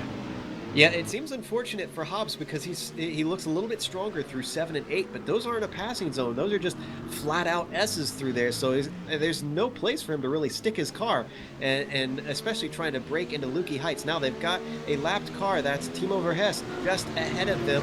What's going to happen through this corner? Andy Pears is going to get checked up seriously, and this is going to give Hobbs a huge run. He closes up. He's going to have to take the outside as they're almost going through wide. Verhest is going to have to back out of it. Now he slots in behind them. Hobbs still has the outside coming up to Doohan. Is he going to be able to get it this time? Chops him off at the nose. Brave stuff from Hobbs to take second position. But I'll be surprised if it's over yet. Pears has shown on a couple of occasions over the last couple of laps he is not willing to give up that position. So Hobbs has got to really hit his marks and try and run away from him here. And so far he's been able to do that. He's got about 5 car lengths on him here. Who's going to be bet under braking for the hairpin? Hobbs is still in front, and now, like you say, Joe, he's a little bit quicker through the second half of the circuit. This is where he really needs to try and open up that gap before they get into the drafting zones again. Yeah, if he wants to be able to get himself a nice little buffer and make things safe, he's going to need it at this point. Like you said, Pears has been tenacious throughout today, just fighting for that second position. Best of the rest for the BMWs between these two most of the day, if you're just now joining us. So it's been a very intense and very entertaining battle between these guys. Not far down the line, we've got Andre Martins currently sitting in 4th as he tries to lap a BMW and slots on by, but he's got Simon Carr hot on his heels, trying to close in on him, and not far back from them as well as Kioso Nestores, our pole sitter, who has been working his way through the field, currently sitting in 6th and has about 4 seconds to gain to get into the top 5 still. Yeah, meanwhile, Phil Santos' race has gone from bad to worse, I assume. He made 2 pit stops during the pit stop cycle. He has now fallen to 12th rather behind Chagas, and he's been there for a little while. Can't seem to get by Chagas, so his race has been very bad. But what that does mean is that drivers who started a bit further back in the field have been able to work their way up into the top 10 that we haven't mentioned today, such as Nilton Carvalho in 10th place and Sam Taylor in 9th place. I don't think we've mentioned them at all today, Joe. Yeah, just a brief snippet here and there, but they've been doing quite nicely. Sam Taylor, we especially haven't really talked about, sitting in 9th. He is a lap down. In fact, he's the first of the cars that are a lap down at the moment. He's got a handy little gap back to Carvalho in 10th. But the one that we haven't heard a lot from today, Ayrton, I hope you're not playing Candy Crush over there. You certainly haven't had too much action so far through the race. Well, I mean, I've been just watching the BMW race with you guys. The roof series, the roof class. Actually, I hear that there's a spin going on. Sounds like it's Stefan Owergaard, and it's in the tricky turn 2 coming through the southern loop. We're going to see the replay of it, Ayrton. Yeah, it just went a little too fast into it, skimmed the dirt, and spun around. He has no contact, so he will be able to continue, but that's definitely a lot of time lost. And hey, there's been a change for second again. Andy Pearce just went on the outside of Steve Hobbs in Doohan. Back to you, Ayrton. Oh, I would love to see a replay of that, and we're pulling it up right now as they come up once again to Doohan. Boy, these guys really like being brave through there. Look at that, up around the outside, and simply plays chicken and comes out ahead. Man, these guys, I would love to shake their hand after this race, because this has been some clean and very, very brave racing, Sam. Yeah, it has. I really didn't think. I thought once we saw Hobbs beginning to run away from him that that was it. But I guess without the car in front of him to guide him and the car in front of him to get the draft off, he was just as lost being in front as what Pears was. And so these two, bar any mistakes or any lap traffic, they may stay glued to each other's bumper until the final lap, and then we'll see who comes out on top as they go by the lap car of Jasper Groenewald there. I really didn't mean to interrupt you, Erton, but that was an impressive pass. Yeah, I was just saying that it was just a shame of Stefan Overgaard's spin, because him and Konrad Kowalski were probably the closest battle, even though there was about 3-second gap between them, which just shows how spread out the roof class is. Yeah, in fact, let me check and see where everybody is. We've only got 3 cars on the same lap right now from what I'm seeing on the roof class, and that's Eagle, Jasper, and Timo in those top 3. Conrad, I believe. No, he's not a lap down quite yet. He's just a lap down of the BMW, so he is still on the lead lap. And Eagle has just lapped Stefan Overgaard. So right now, Konrad Grabowski, excuse me, is our last car in the lead lap in the roof class. Meanwhile, I'm keeping half an eye on the battle for 11th in the BMW class, Chagas and Kazantes, because Kazantes just lost a position to Nieves, and Kazantes at the start of the race was faster than Nieves. He's got his car repaired, he's got his fresh tires, so I don't know how he lost that spot to him unless Nieves picked up a little bit. And by the way, Kazantes was being held up by Chagas. I've got to begin wondering if these two are going to run Chagas down soon, and we might have a 3-way battle for 11th place in the BMW class in the final half hour. Certainly be a nice little battle here towards the end of the race between these guys. Kazantes sitting in 13th, definitely not where his pace implies that he should be at the moment, and especially now with Alvin Nieves working his way into 12th recently, as you mentioned. So we'll see. It looks like they are definitely closing up on Chagas. And here goes the battle for second again. Hobbs on the inside of Pears. Pears not making it easy for him. He said, look, we're going to crash or you're going to back out. So Hobbs backed out, but yeah, there really wasn't a whole lot of room there. This is beginning to get ugly. I don't know if they're going to finish second and third, Joe. Yeah, they're starting to really push the limits. Pears, as you said, was going very defensive. He was making sure that if he wanted it, he's going to have to work very hard for it. Now as they come up to Honda, closing in under braking as we are sitting on board with Hobbs and working our way up towards Siberia. Let's stay on board here because this is a great battle, especially from this view, and you can really get a sense of what it's like in traffic around this course, which it's one thing to lap Ayrton around here by yourself, but it's a whole nother to try and battle the track. Yeah, and it also just comes to the just racecraft. When you look ahead in front of you, sometimes your line may differentiate depending on if there's a driver in front of you, and following that driver, especially if they make a mistake, can cause you to make a mistake too. So these guys really have to keep on their toes and stay concentrated and really focus on hitting their marks even when they're behind another driver. That's Stefan Overgaard that Pears is currently going by, but it looks like he's going to balk Hobbs as they come through this fast left-hander of the final corner. And Hobbs has lost a fair chunk of time. Just look at the distance now between them on the front stretch, Sam. He'll be back. That's some confidence. The way that they've been battled, I don't doubt it. It's about a second between them at the moment. We'll see what's going on, but it's more than a second between the lead and Andy Pears. Thibaut currently has 36 seconds between himself and the second place driver at the moment, so it's a long ways between those guys. Since this has gotten broken up just a little bit, let's work our way down, and it looks like Stefan Overgaard has gone off the circuit at 2 once again. In fact, a long ways off the circuit. Nothing but grass out there, unfortunately. And yeah, if you get turn 2 wrong and you go sliding in the grass, you could be sliding for a little while. But yeah, I'm going to keep half an eye on this battle for Pears and Hobbs, because they have been appropriately like boomerangs today. You throw them away and they come back. Exactly. Yeah, I was going to say there's nothing but sand, grass, and maybe a few penguins who like that little bit of a closer look at a roof. But meanwhile, look at Kioso Nestores right on the back of Simon Carr. I was saying earlier, in fact, quite a long ways earlier, that he wanted to get into that top five. He still has not been able to work his way past Carr as they come down to the hairpin of 10, closes up under Brake and Nestores, our former pole sitter, is still having a hard time trying to get himself into these upper reaches.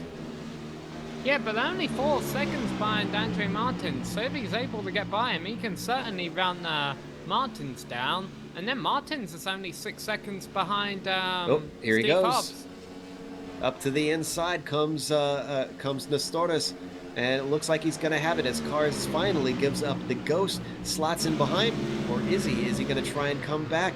Nestores goes defensive into turn 2, and it looks like it's going to be down to who gets a better exit out of this long left-hander, and they're just about even, so I don't think Carr is going to have an opportunity down into the hairpin unless he's very brave.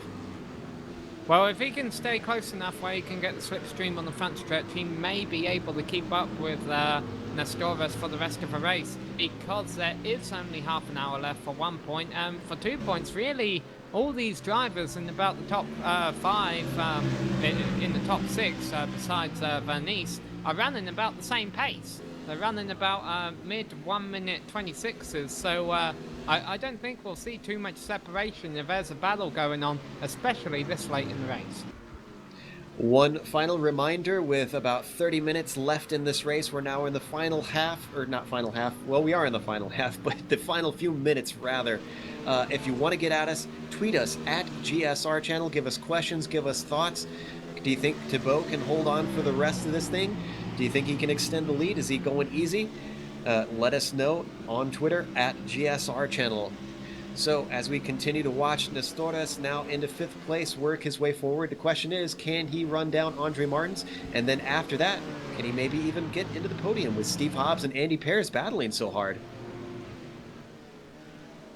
Yeah, just a comment on your thing about Vernice running it easy. He is currently running lap times 0.2 of a second faster than the pole lap time. Okay, never mind then. I take that back. He is lapped up to 9th place, so 8 cars overall left on the lead lap. Which isn't too unusual in an endurance race, especially of 101 minutes. With just about 30 minutes left, we are going to go just to a very short break. We will be back in just a moment, and we'll try to stay with you till the end.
Welcome back. Currently still watching Steve Hobbs try to hunt down that second position from Andy Pears. If they have sponsors on those cars, I'm sure they're very happy about their choice right now. But just behind them, there's also a battle going on for 5th and 4th, and that is Kioso Nestores, after an early mistake, has worked his way up into 5th, currently looking at 4th, trying to pull it away from Andre Martins. Yeah, I didn't think he'd be able to run him in this quickly, but he has, and they are about 9 seconds back of the battle in front of him, so they'd have to hope on something going wrong there to get anything more. But yeah, Nestores has done a good job at running from 11th back up to 4th and 5th place here. He is battling for right now throughout the course of this race, considering how difficult this field has been. Very high quality racing here. Martin's able to hold on to the lead for now. Nestores not quite close enough yet, and he's not quite close enough here either, although he drives it in a little bit harder, maybe trying to force Martins into a mistake. This is where he needs to try and get a run out of this turn. I don't think he's going to be able to do it this time around the Dro, but he's got 22 minutes left to go. Andre Martin's getting over the radio there. I think he's telling Nestores to go on by. Yeah, I agree. I was just going to say, I think that's what he's done. And Kioso has slipped up the inside through Honda and taken 4th position. So it could have been maybe he didn't want to try and give himself any problems this late in the race. He's got 21 minutes left, so maybe Andre's one of those guys that just says, I want to get to the finish. I know you're faster. There's no point in trying to slow both of us down. You know, speaking of Kioso trying to work his way through the field, remember, I want to say it was about 45, 50-minute mark. I said he was about 46 seconds back from Thibaut. He's 47 seconds back now, and all that time he's lost only a second. So Nestores clearly would have been challenging our leader had it not been for that early mistake. I mean, essentially, I think he's made the absolute best that he could have out of his problems, considering how much time he lost. So, meanwhile, in the roofs, it sounds like one of our drivers had a mysterious exit, Eric.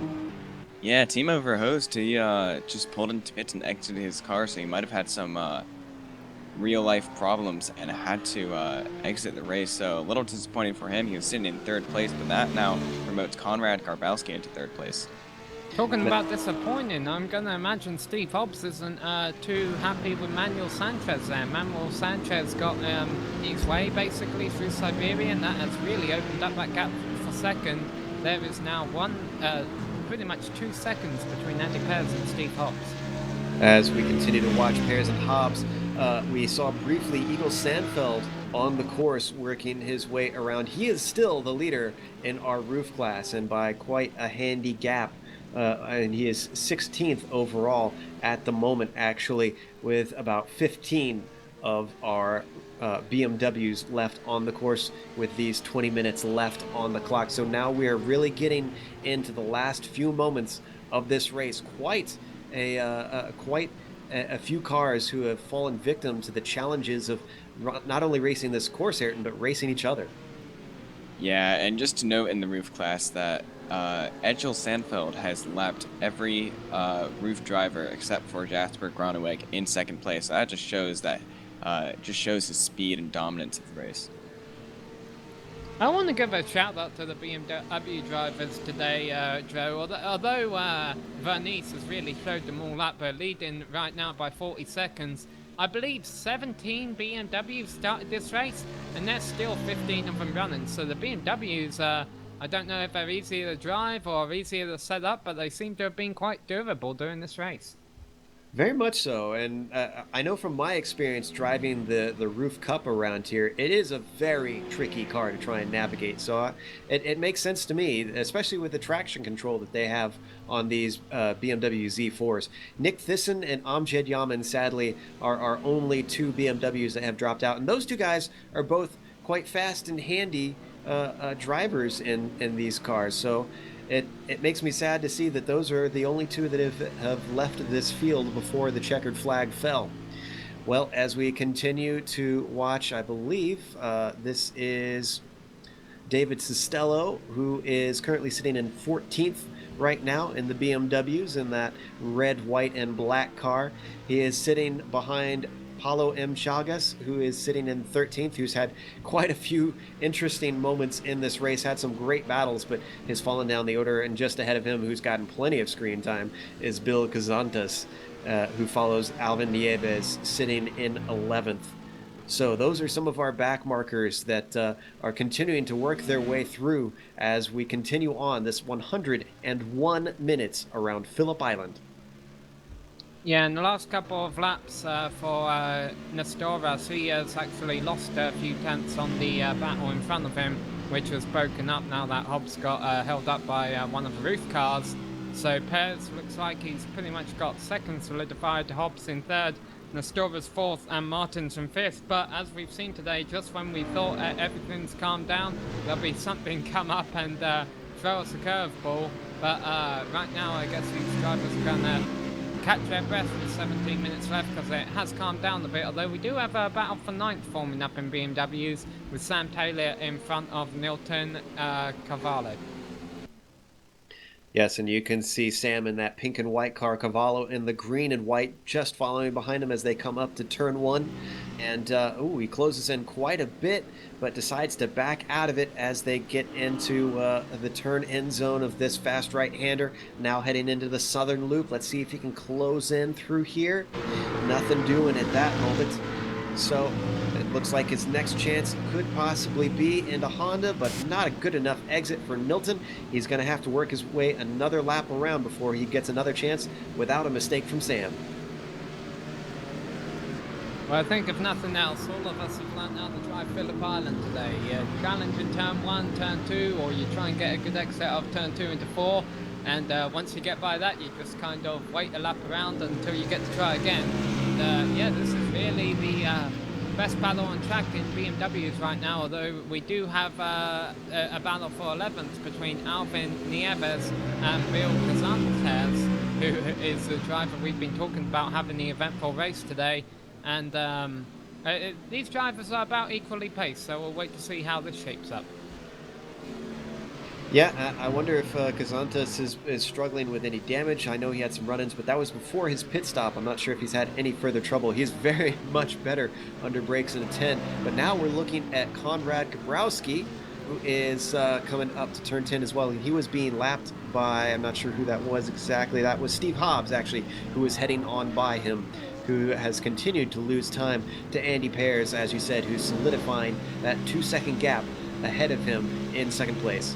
Yeah, here goes Kazantes on the outside of Nieves. He ain't going to make it work from that far back, I can tell you that much right now, but he might attempt a crossover or something.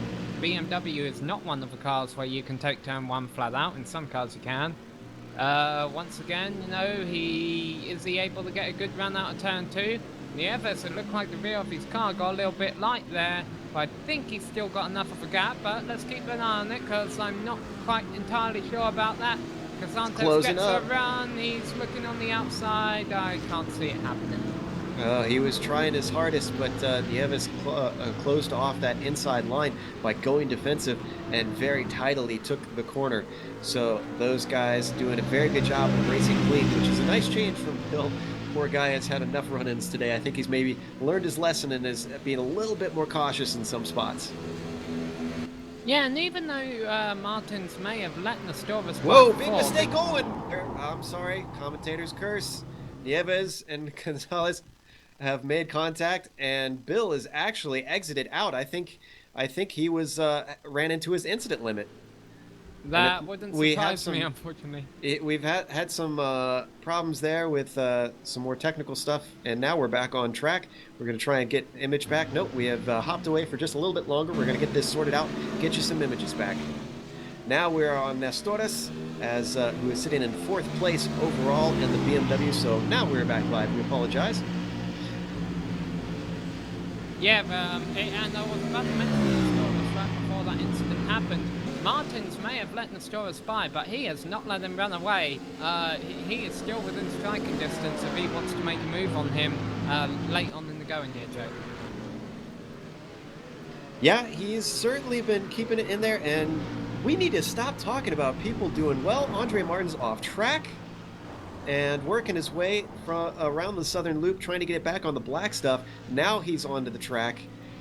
Okay, let's just talk about somebody who is having a terrible time at this moment. Well, Vanish is having a very good race. He's got about a 40-second lead. Even if he ran off, we wouldn't really have a great battle to the end. Yeah, Tabo has been the class of the field as he works his way through some puffs of smoke around turn 1 there through Doohan. We haven't looked at him a whole lot, but I haven't seen any mistakes from him, and Tabo has really proven why he's been doing good. Just puts a couple wheels off into the dirt, just a little bit of puff, but continues on with about 13 minutes left, and with these laps being about a minute and a half, I believe we should see about 8 or 9 laps for him to be able to complete this race. Yeah, I mean, he's done it impeccably today. He's only not led 2 laps of this race, despite starting second on the grid. He got the lead coming out of turn 2, pretty much dominated the race ever since. I'm wondering if we could get an onboard on him and just see how he's riding this course. Before we do that, we've got a good battle going on for 10th and 9th, and that is still between Sam Taylor and Nilton Cavallo as they come around. I believe this is up towards 7 and 8 into Lukey Heights. Looks like Cavallo's dropped back just a little bit in that green, black, and white car, and trying to close in around Lukey Heights up to Sam Taylor. Let's see how they do under braking down the hill into 10. Whoa! Look at how quickly Carvalho closes in under braking, so clearly much stronger into that corner. Yeah, very much so. Don't know if he's close enough to make a move here, but he's certainly into the overtaking opportunity area of the circuit. He's going to get a slipstream here as they accelerate to 160 miles an hour. Before going into the turn, they'll only scrub off about 20 here, and Carvalho takes a look, but Taylor keeps the position. Here they come into turn 2. Taylor takes a good entry. Carvalho, though, is going to try and use the slipstream, get his foot on the gas a little bit quicker here. It's not going to happen this time. They stretch out. He was taking a little bit, I think that was a psychological move as he took a look down through Doohan, and whoa, and there's going to be contact. He completely outbrakes himself, glancing blow between himself and Taylor, but Taylor moves on as Carvalho gets his car back on track. Let's watch the replay. Yeah, fortunately they still have about 16 seconds over the next car in line. Boy, that was heads-up racing from Sam Taylor. I know, Aaron, I've pulled that move plenty of times. I see a car coming. I know that they are coming from a long ways back, so I just give them the apex and hope that maybe I can over-under it. Yeah, it can definitely be a sticky situation, but just also to note in the roof class, Stefan Overgaard has managed to catch up to Conrad Garbowski and pass him and pull away, so Garbowski is actually running very slow laps, almost like 5 or 6 seconds slower than while the other guys are running, so he might be having some problems. Maybe trying to save fuel, realizing that he doesn't have enough. So that's something we haven't really touched on there. And, that's a fair point.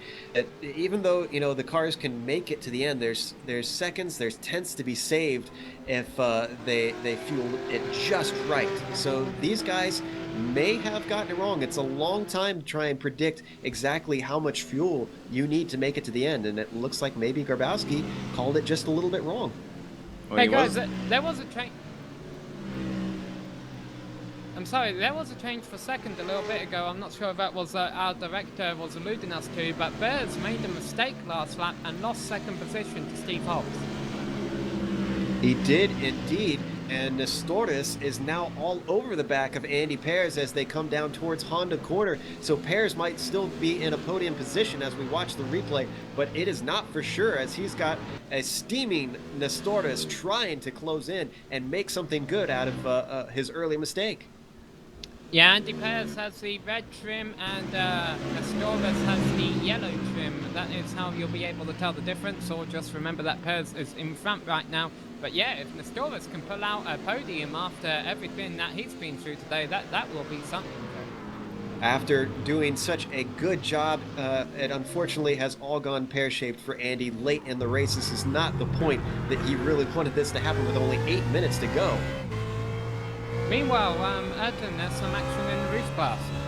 Well, not really any action, but Conrad Grabowski actually just pitted.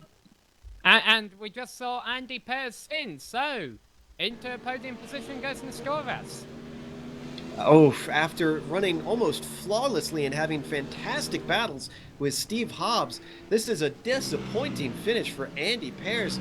Has fallen out of the podium positions. Andre Martins is actually already closing up on him even, so he could maybe slip down to 5th still. Yeah, and he's made 2 mistakes within about 3 laps here. I'm wondering if his tyres have gone. And he's just trying to overdrive it while he's defending all these positions. Yeah, it's certainly going to be something to keep an eye on him, and hope he doesn't spin out again.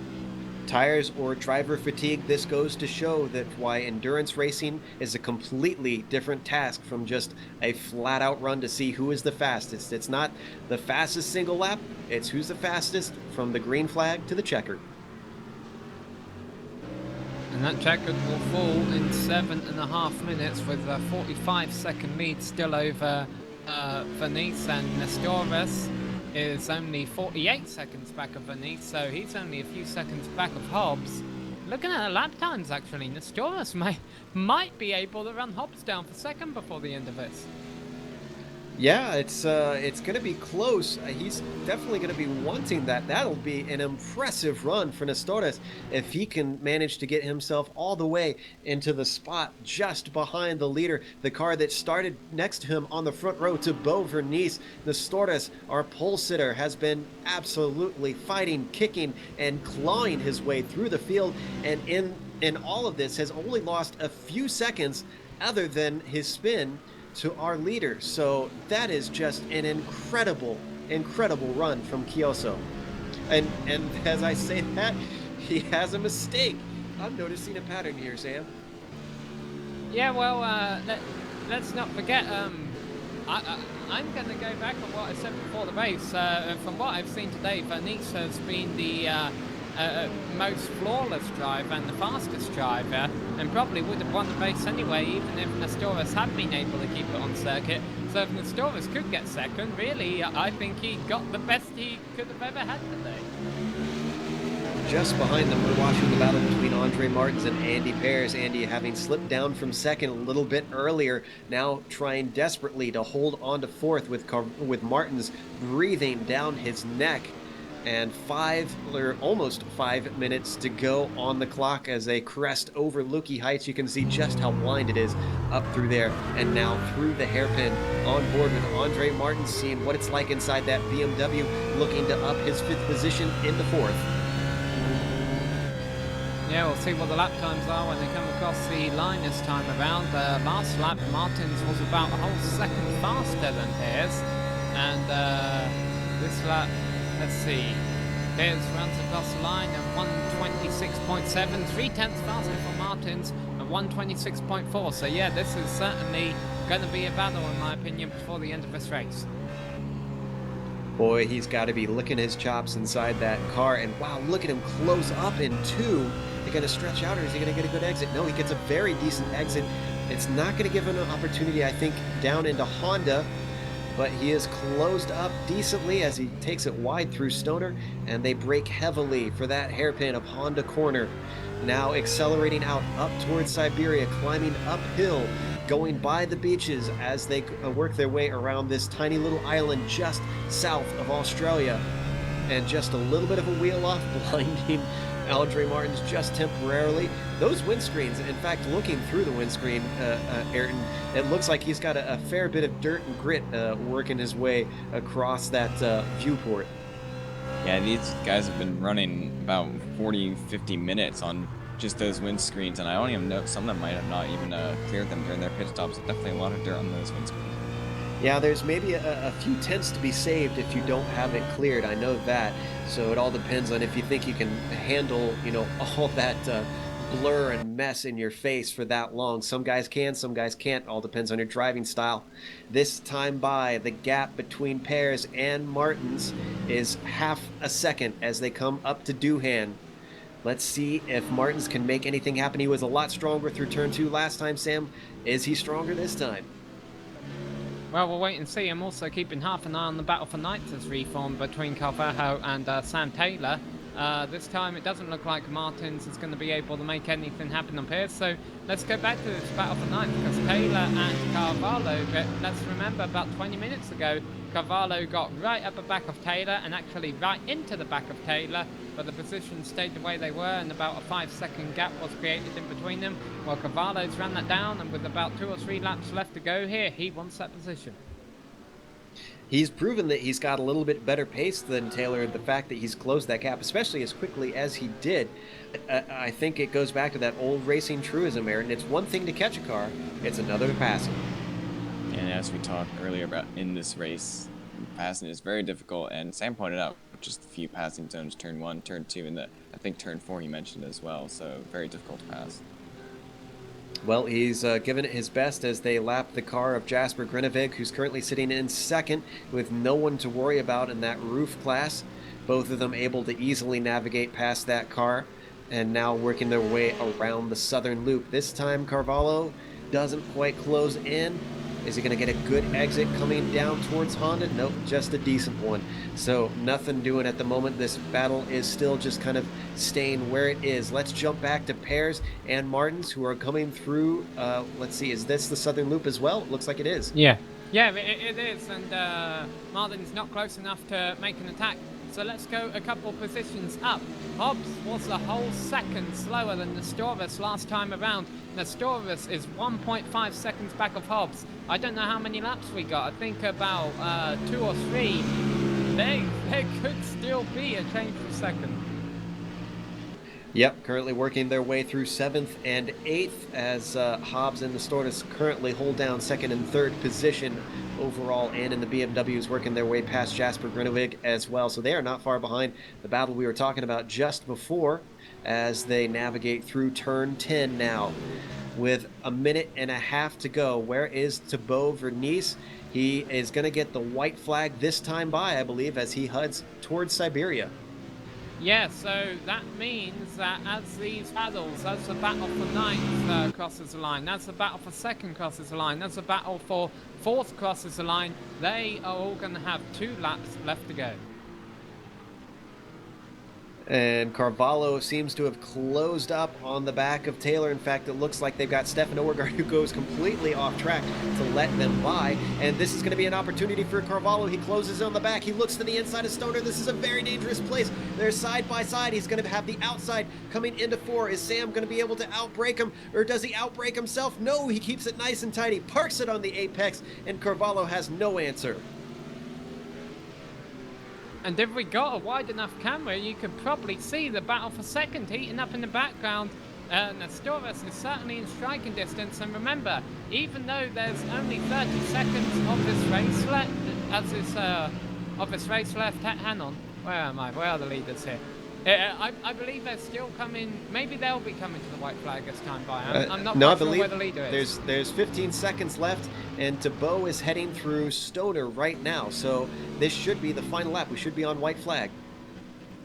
Yeah, so when you see these drivers cross the line, that means they're taking the white flag, and here they come. Yeah, here come Taylor and Carvalho right now, and the white flag is in the air. So Carvalho's got to make it happen this lap, and within the next few turns preferably. And the same story with Hobbs. There goes Carvalho on the outside. He's got the position now. Now Taylor's going to have to challenge, and he's got realistically about 2 turns left to do it, but he really butchered up Doohan, and I think Carvalho might have it now.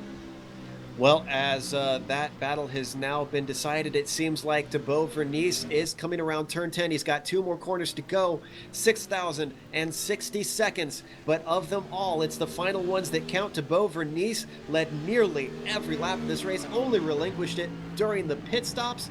Absolutely flawless. Tebow Vernice comes to the line to win the Phillip Island 101. Excellent job.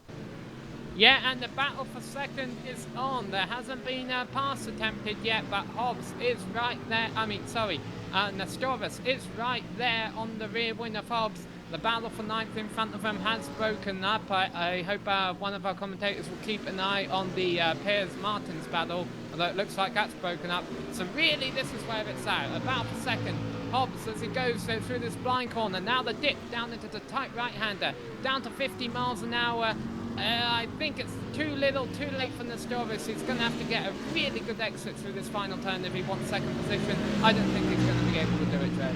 No, he's just a little bit too far back. Steve Hobbs coming around the final corner. He's got that gap. Even if he ran out of fuel at this point, I think he's going to have it. Steve Hobbs is going to come home in second. Kioso Nestoris, after fighting so hard, manages a podium position. Where is Andy Pears and Andre Martins? Andy Pears is going to be able to come home in fourth, and Martins claims the top 5 position. Sam Taylor just ran straight into the back of Carvalho when they went into Doohan after the finish line. I don't know if that was to show displeasure or if he just felt like doing that. Could have been either one. Simon Carr just crossed the line and is able to finish in 6th. Behind him, Mario Gerard is coming up behind him. And it seems like everybody else should be done at this point because Mario is the last one on the lead lap. So we are going to go to break. Hopefully we'll have some interviews after the race. So stick around. We're going to give you the unofficial results.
Welcome back to Phillip Island. After the Phillip Island 101, Thibaut Vernice was the winner overall and in the BMW class. And we have to apologize. We, unfortunately, in all the excitement of the BMWs, forgot to call the roof finish, which was won by Eagle Sandfeld, who also had a large gap himself and did a good job to hold on and stay out of trouble, unlike his competitor, Tim Claessens, who unfortunately wrecked out through no fault of his own. Let's go through the order. Thibaut Vernice, as we said, won with Steve Hobbs coming in second, 49 seconds back, just barely ahead of third-place finisher Kioso Nestoras. Then Andy Pears finished in fourth with Andre Martins in fifth. Simon Carr took home the sixth position. Then in seventh, it's Mario Gerard. Philip Widdowson did claim eighth with Nilton Carvalho finishing ninth, and then Sam Taylor rounded out the top 10, Sam. Yeah, and Nilton Carvalho and Sam Taylor had a couple words after the race. Meanwhile, let's go to Ayrton for the top 10 roofs. Well, winning the race, the roof class, was Eagle Sandfeld. In second place was Jasper Groneweg, and then rounding out the podium was Stefan Overgaard in third. Then Manuel Sanchez came out in fourth. Konrad Grabowski, after a late pit stop without having the right amount of fuel, finished in fifth. And then we come to our retirements, Timo V. Verhoost in 6th, Arthur Hermont in 7th, Andrew Mick in 8th, Tim Claessen in 9th, and Sandeep Banerjee in 10th. Well, of our finishers, we have Stefan Overgaard waiting in the wings to be interviewed, so we're going to pull Stefan in and talk to him real briefly. Stefan, as far as your race went, you did manage a podium, although you had some troubles along the way. How was the car handling? It's a bit different than what I'm used to, a bit heavier in the back, so I had problems sliding out on acceleration. What was it like dealing with traffic out there? We noticed a number of cars completely leaving the track in the roof class to try and let the BMWs by. Was it very difficult to make way for them? It varied very much because some of the guys I was very confident in letting them pass, and others I was really, they let them pass and then they spun out in front of me and had to pass again. It was a bit frustrating. Well, congratulations on not only finishing 101 minutes around a very difficult track and a tricky car, but doing so on the podium. So job well done. Thanks. Well, it looks like we didn't have too many guys that wanted to come in for interviews, it seems, after the race.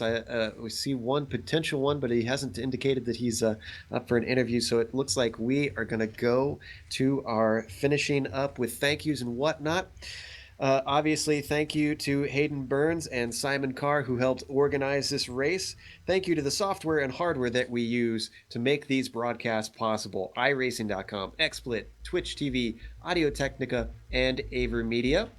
Also, thanks to the team today, Ayrton, Kevin, Samuel, and then also we had a bit of help from Giancarlo Lindsay behind the scenes. If you'd like to find out more about GSRC, you can find it at www.globalsimracingchannel.com, along with archived races and race highlights. We're also on Twitter at GSR Channel and Facebook at /Global Sim Racing Channel.